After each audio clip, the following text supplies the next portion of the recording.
Bismillahirrahmanirrahim. Hello les fanophiles, hello again and again. My name is Amin, I am medical student. Aujourd'hui on va parler de la biochimie et on arrive donc à le métabolisme des lipides. On va parler donc métabolisme des lipides et on va parler aujourd'hui d'un sujet très important, c'est la lipogénèse. Donc métabolisme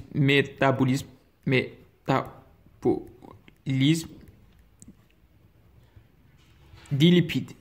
Donc, on va parler aujourd'hui de la lipogénèse et la synthèse donc des lipides, principalement la biosynthèse des acides gras, donc des lipides. Donc, métabolisme des lipides. On va parler de la biosynthèse des acides, comment dirais-je, des acides gras. Donc, ça c'est une sorte d'un résumé donc schématique. Donc, parce que certains étudiants m'ont demandé comment faire un résumé. Donc voilà. Le métabolisme des acides gras et la biosynthèse des acides gras, c'est la même chose que la lipogénèse. Donc lipogénèse,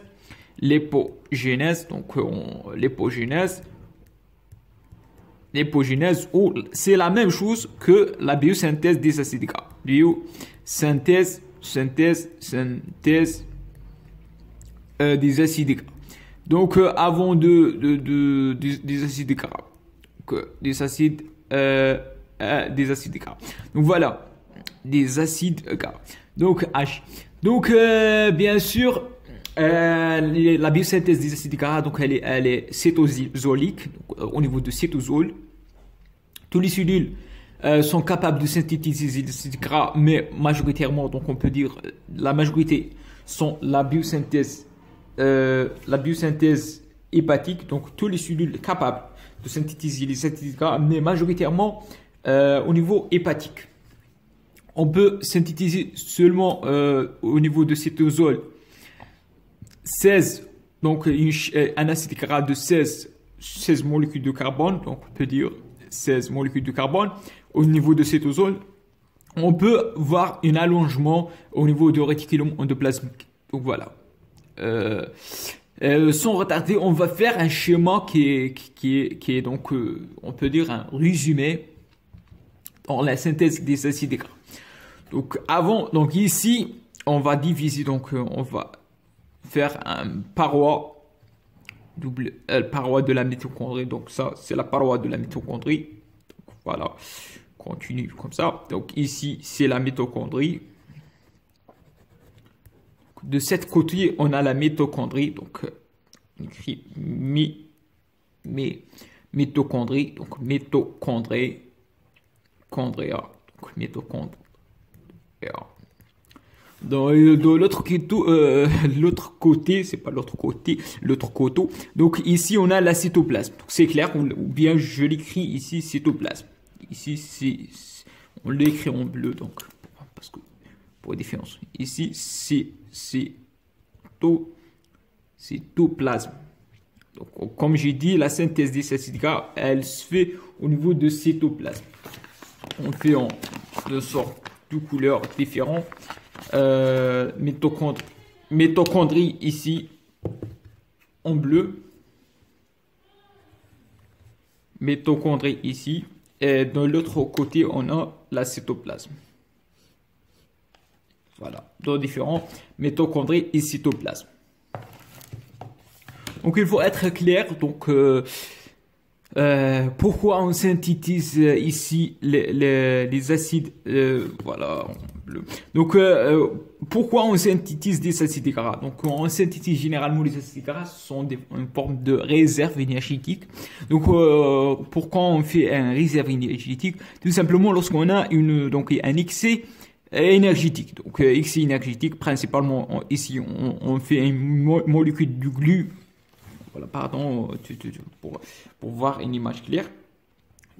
Lorsqu'on a un excès de glucose, parce que c'est majoritairement donc glucose. Donc lorsqu'on a un excès de glucose, donc on va cette glucose, on va la réserver sous forme de lipides. Donc lorsqu'on a un excès de glucose, donc le glucose va aller directement faire ce qu'on appelle, si vous vous rappelez de métabolisme du glucose, elle va aller directement pour faire la pyruvate. Donc, la pyruvate. Donc, cette pyruvate, donc la devenir pyruvate, elle va entrer donc ici. Elle va entrer vers la mitochondrie pour faire ce qu'on appelle un cycle de Krebs, etc. Et voilà. Donc, pyruvate en milieu donc aérobie, donc elle va entrer. Cette pyruvate, donc excès du glucose, va donner donc le pyruvate. Et cette pyruvate, donc, va entrer vers la mitochondrie. Donc ici, au niveau de la mitochondrie, on a la pyruvate qui va être entrée dans la mitochondrie. Pyruvate. Rappelez que le glucose aussi peut faire un shunt, appelé donc la voie de pentose phosphate, donc pour synthétiser ce qu'on appelle l'ANADPH.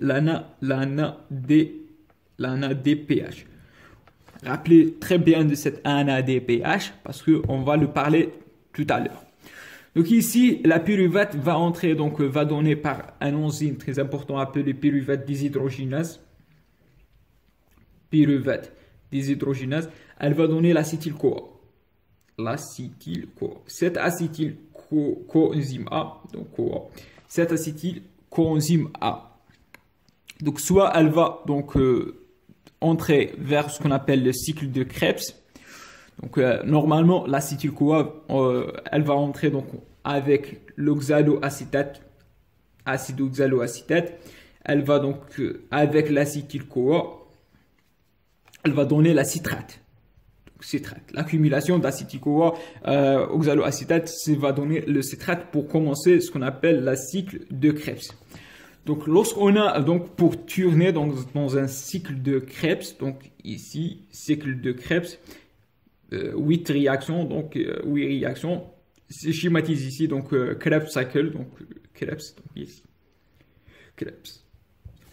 Lorsqu'on a un excès, ici, on a un excès de glucose, excès de pyruvate, acétyl-CoA, et la cycle de Krebs, elle va tourner, elle va générer beaucoup de l'ATP, majoritairement l'ATP, et des autres substances, qui va inhiber un enzyme ici, c'est l'isocitrate. Donc, rappelez de ce enzyme, isocitrate déshydrogénase.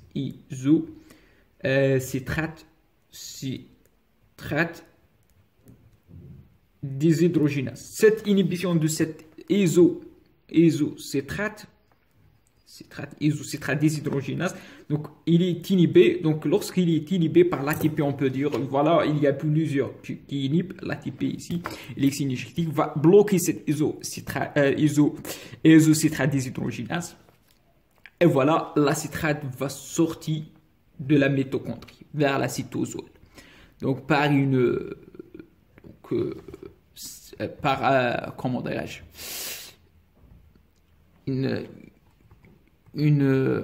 c'est pas pour l'isocitrate par une citrate translocase. Citrate ici c'est la citrate translocase. Voyez donc ici la citrate translocase. Cette translocase, donc citrate translocase. Peu importe, donc c'est l'essentiel, la citrate va donc sortir ici. Ici on a la citrate au niveau de cytosol. Citrate au niveau de cytosol. Et cette citrate, donc elle va redonner ce qu'on appelle l'acétyl-CoA. Donc, elle va redonner l'acétyl-CoA. Parce que l'acétyl-CoA, ici, dans la mitochondrie, elles ne peuvent pas donc synthétiser parce que la synthèse, elle est au niveau du cytoplasme. Donc, c'est comme une forme de navette. Donc, pour sortir l'acétyl-CoA est incorporé dans la synthèse des acides gras. Donc, l'acétyl-CoA, ici, on le trouve au niveau de la cytosol. Et cette citrate, donc lorsqu'elle donne l'acétyl-CoA, elle va aussi redonner donc l'oxaloacétate. Et cette oxaloacétate, elle va donner donc la malate. Et cette malade perd un enzyme très important appelé l'enzyme malique. Donc, l'enzyme malique, ça c'est malique enzyme. L'enzyme malique. Cette enzyme malique va donner, va donc oxyder donc un ADPH, un AD+, pour donner aussi l'ANADPH. Donc l'ANADPH ici, c'est voie pentose phosphate, va donner l'ANADPH, et aussi l'enzyme malique qui va tourner la malade vers la pyruvate, aussi elle va générer l'ANADPH. Cet ANADPH c'est très important pour la synthèse des acides gras. ANADPH, et ici on a l'acétyl-CoA, l'acétyl-CoA et l'ANADPH. Donc pour synthétiser les acides gras, on a besoin, première chose, donc CO2, et on a besoin, donc c'est les ingrédients, donc un ADPH, et on a besoin de on a dit CO2, acétyl-CoA, donc acétyl-CoA, et l'ATP. C'est clair, on est en excès énergétique, l'ATP c'est... Donc on est en excès énergétique, l'ATP c'est pas un problème. CO2, il se trouve partout. L'acétyl-CoA, ce n'est pas cet acétyl-CoA, mais c'est cet acétyl-CoA. C'est-à-dire la citrate cytoplasmique qui va donner cet acétyl-CoA. C'est ça. Et après, donc, l'ANADPH, il vient, donc, tout le monde dit, vient de voie pentose phosphate. Oui, c'est vrai, mais aussi, produit par l'enzyme malique. C'est quoi l'enzyme malique? C'est l'enzyme qui va tourner la malade vers la pyruvate. Voilà. On a l'ANADPH, on a tous les produits pour commencer la synthèse des acides gras. Donc, et on a, voilà, l'enzyme, on peut dire l'enzyme, voilà, cet acétyl-CoA par un enzyme clé de la synthèse appelé acétyl-CoA carboxylase. Acétyl-CoA carboxylase.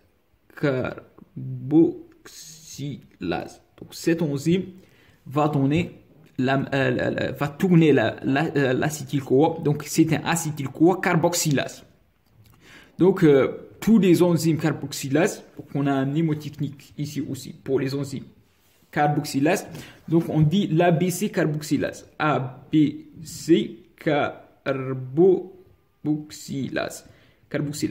On a trois enzymes carboxylase, donc si on m'amuse, qu'on a la pyruvate carboxylase qui va tourner ici. Pyruvate carboxylase.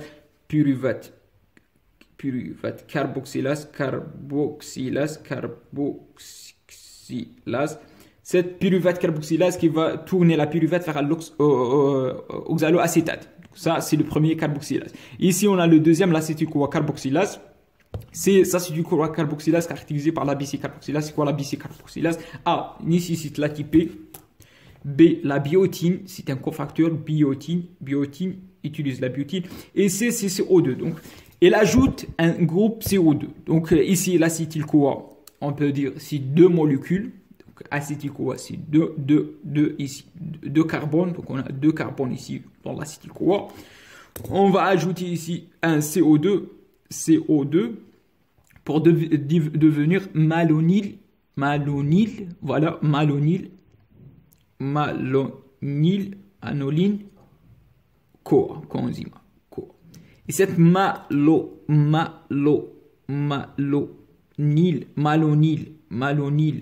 CoA, c'est 3 carbones. Voilà, c'est 3 carbones.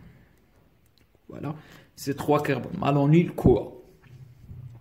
Après, donc, voilà, cette enzyme, c'est l'enzyme clé de la régulation, appelée acétyl-CoA carboxylase. Donc, acétyl-CoA carboxylase. C'est parmi les enzymes clés acétyl-CoA carboxylase. Je veux le réécrire une autre fois. acétyl-CoA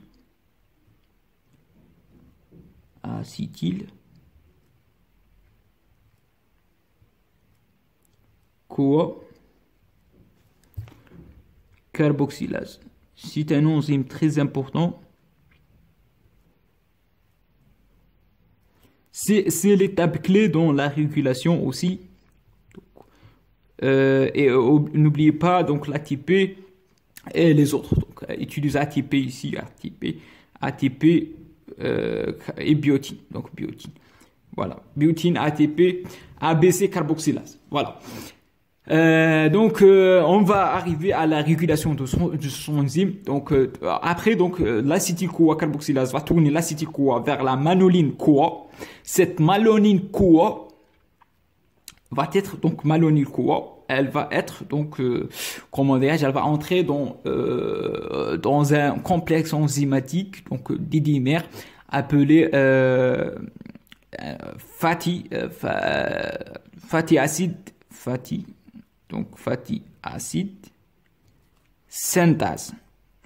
Synthase ou synthétase. Donc, c'est un complexe enzymatique grand qui va donc synthétiser donc les acides gras jusqu'à donc va synthétiser les acides gras. Donc la manoline CoA, donc elle va assembler la manoline CoA avec un autre acide CoA, donc pour former les acides gras.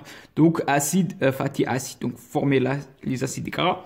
Au niveau du cytoplasme, on peut, comme j'ai dit, on peut former seulement 16 carbones. C'est-à-dire 16 carbones, c'est pas le méthane. Donc on peut pas le méthane.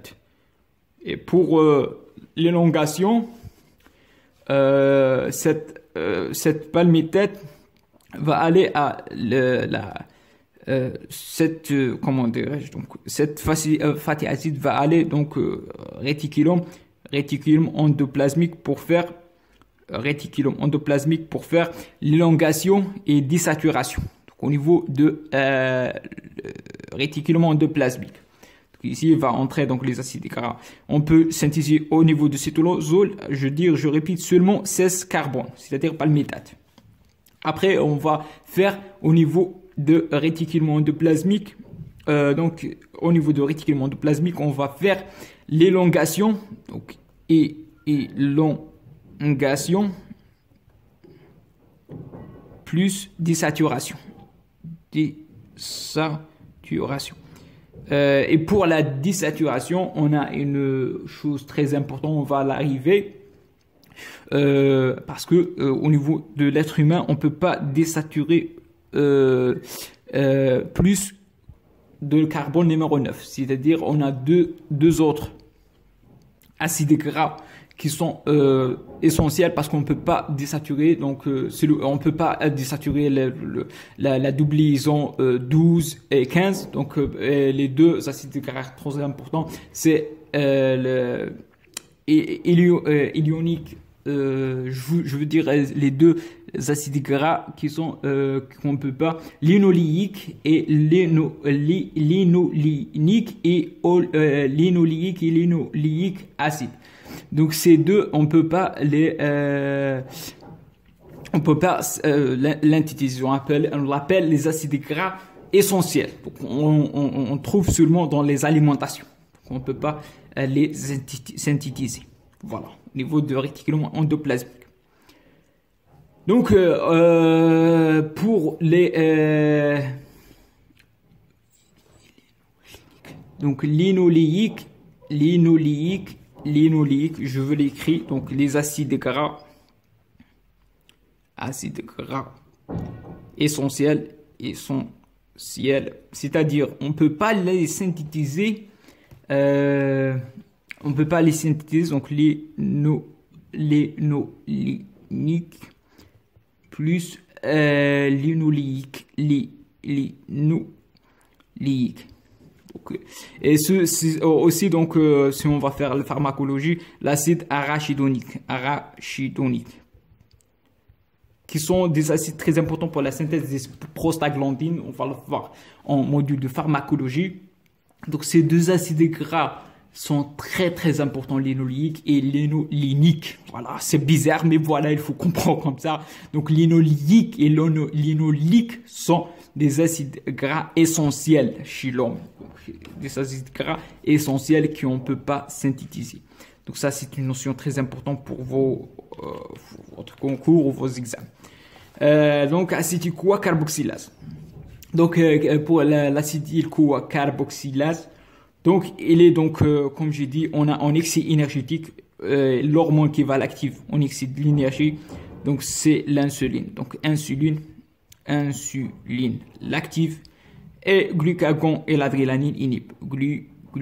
Glucagon. Donc on peut dire glucagon inhibe. Glucagon inhibe l'insuline active. Donc ça c'est clair. Donc aussi la citrate ici, elle va activer cette enzyme. L'excès de citrate, donc on va le synthétiser et ça dégrade. Donc ça c'est clair, donc on va les activer. Ça c'est pour la régulation. L'insuline va activer comment donc l'insuline elle va l'activer cette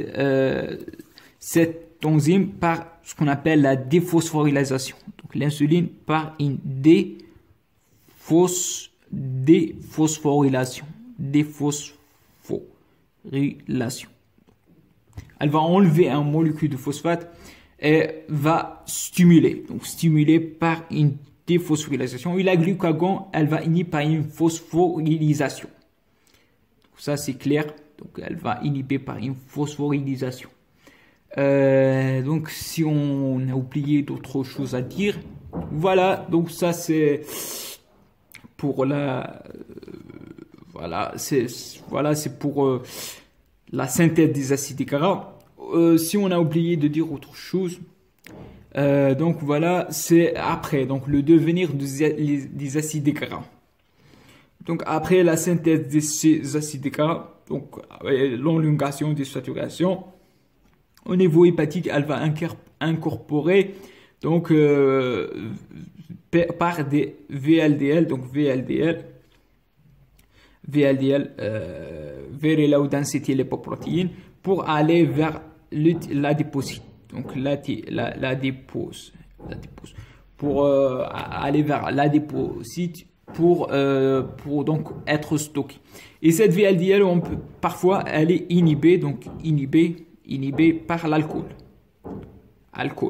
C'est pour cette raison l'alcool, elle va inhiber la VLDL, donc on n'a pas une sortie des acides gras au niveau hépatique, il va l'accumuler au niveau de foie, les acides gras accumulés au niveau de foie, et peut donner donc elle peut aller donc stéatose alcoolique, et elle peut aller pourquoi pas jusqu'à la cirrhose, donc on l'encourt. Donc voilà, c'est pour le rôle de l'alcool ici, pour la régulation. Donc ça c'est pour la fatty acid synthétase. Si on peut récapituler, on faire un petit résumé. Donc pour les choses qu'on a nécessaires pour synthétiser des acides gras, on a la CO2, la ATP, l'acétyl-CoA et l'NADPH. Donc là, ici on a excès de glucose, le glucose va vers la glycolyse et la voie pentose-phosphate. Donc principalement glucolyse va donner la pyruvate, pyruvate va entrer dans la mitochondrie, va tourner le cycle des Krebs. Après, lorsqu'on a un excès énergétique, excès d'ATP, elle va inhiber les citrates des désodérigénases. On a excès de citrate, la citrate va sortir, la sortie de citrate par cette translucase, on peut dire, en canal ici, va aller donc pour donner l'acétyl-CoA au niveau de cétosol. Elle va retourner et entrer aussi. Donc, l'enzyme malique va donner l'NADPH et l'NADPH aussi, elle va provient de voie pentose phosphate. Cette NADPH, c'est un cofacteur ici très important pour la synthèse ici de cette ici donc, au niveau de cette acide gras synthétase. Ici, on a l'NADPH. L'NADPH qui va ici de cette enzyme. Voilà, j'ai oublié de dire. Voilà. Et on a un enzyme état-régulatrice très important, c'est l'acétyl-CoA carboxylase, comme le nom dit, ABC carboxylase, c'est-à-dire elle nécessite l'ATP et la biotine et CO2 pour transformer l'acétyl-CoA vers la malonyl-CoA. La malonyl-CoA, c'est un on a trois 3 molécules de carbone ici. Et cette malonyl-CoA va entrer avec un complexe enzymatique très grand. Cette enzyme, c'est un dimère fatty acid synthétase pour la synthèse des acides gras. On peut aller jusqu'à 16 molécules de carbone, c'est-à-dire la palmitate. Au-delà de ça, la synthèse va s'arrêter et on poursuit la synthèse au niveau de réticulum endoplasmique et pour faire l'élongation et la désaturation. La désaturation, on peut désaturer au niveau de carbone numéro 6, carbone numéro 5, carbone numéro 9, mais on peut pas désaturer au niveau de la carbone numéro 12 et le carbone numéro 15. Pour ça, donc pour cette raison, on a des acides gras essentiels, c'est-à-dire elles viennent seulement par l'alimentation de l'huile, etc. Donc l'énolique acide et l'énoléique acide et bien sûr l'arachidonique acide qui nécessite pour la synthèse des prostaglandines.